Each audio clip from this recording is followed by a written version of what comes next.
Hey everybody, welcome back to Anchored Life with Kayla. If you have been here before, thank you so much. Thank you for subscribing to my channel so you can see more videos about marriage, mental health, motherhood, all this stuff that affects us women every single day. And for the rest of you who are new here, thank you for coming. I have made some videos about my experiences with anxiety in the past. This is something that I have struggled with a lot in the past, and now I am doing much better, but still it's a continual day-to-day thing. I want to use the experience that I've had with anxiety myself personally, and also having friends who've struggled with anxiety, to share with you guys how to have good friendships while there's anxiety making a mess of things. Because it's just not easy. Anxiety doesn't make anything easy. So you can still have really great friendships with people who are struggling, but you might not really understand what they are going through if you haven't been there yourself. So that's where I come in.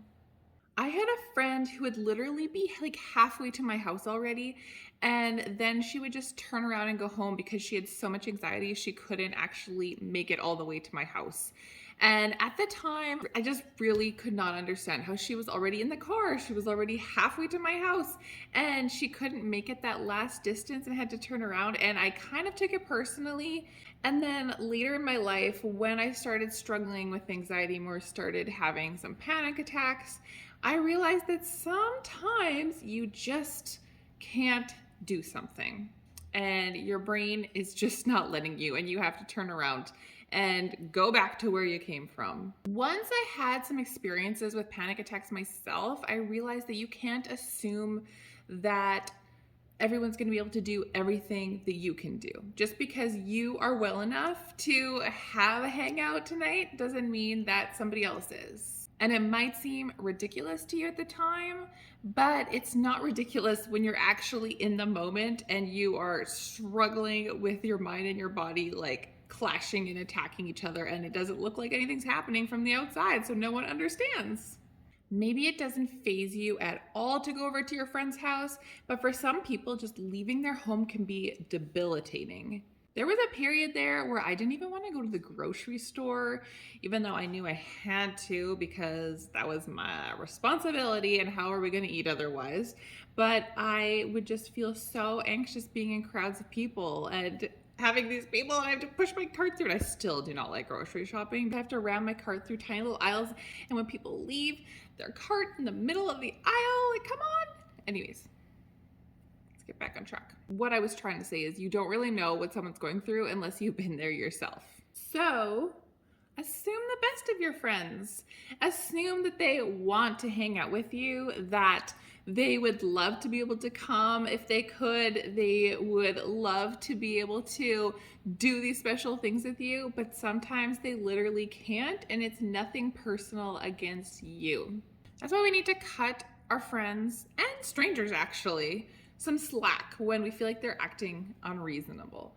I was with a group of ladies recently, one who I didn't really know very well, and so we were sitting at a table and she was sitting on my left, and right at the beginning she just told me, hey, you're sitting on my right side, and because I can't turn my head that way, I'm going to probably not look at you when you're talking, and it's like nothing against you, I just physically can't turn my neck that way. And I was like, oh, okay, sure, cool. And then later on, sure enough, when I was talking, she was just like staring straight ahead instead of like looking at me, which is like the polite thing to do, right? But I knew already ahead of time that she physically can't turn her head to the right to look at me. So I already knew not to take it personally. It had nothing to do with me or if she wanted to look at me when I was talking. It had everything to do with her and what she was capable of doing at that time. I was talking with some friends recently about how we can tend to assume the worst about people, and we always tend to make it about us, don't we? Because like that's the only perspective we truly can see. We need to assume actually the best of everyone, like our spouses. I've talked about that before. Maybe your husband didn't mean that comment that certain way and you just need to assume the best from him. Maybe that stranger didn't mean that look to mean like you look so ugly. Maybe she was just really tired and just couldn't have the energy to like smile, you know? Everyone has their own problems, whether they struggle with high levels of anxiety or not. But when we're specifically talking about our friends with anxiety or being friends with someone with anxiety, or we are that friend with anxiety, we need to give some extra grace, because not only are we having our regular problems that everyone has and hang-ups that everybody struggles with, but we also have a layer of anxiety on top of that, making everything 10 times worse.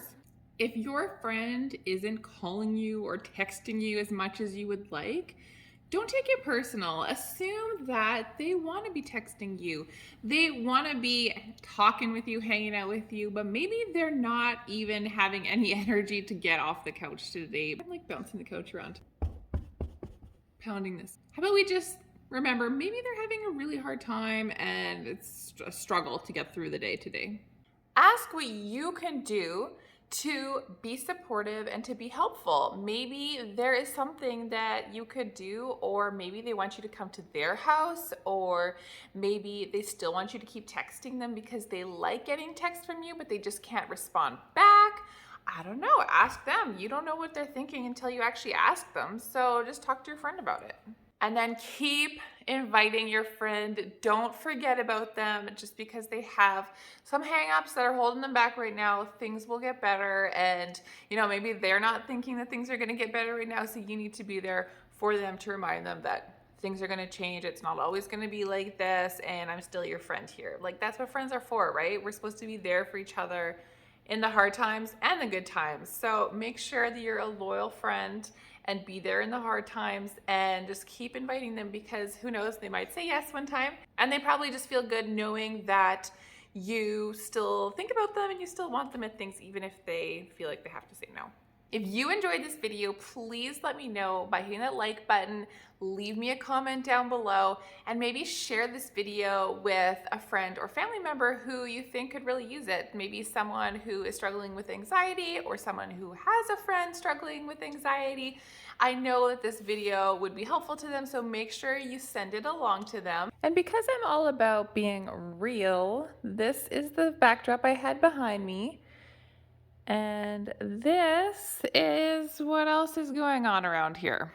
So, it definitely does not look like perfection around here, so don't think that it is. My decor is called A La Toddler. And don't forget to subscribe so that you get more great videos like this on mental health, motherhood, and marriage. And I will see you guys soon.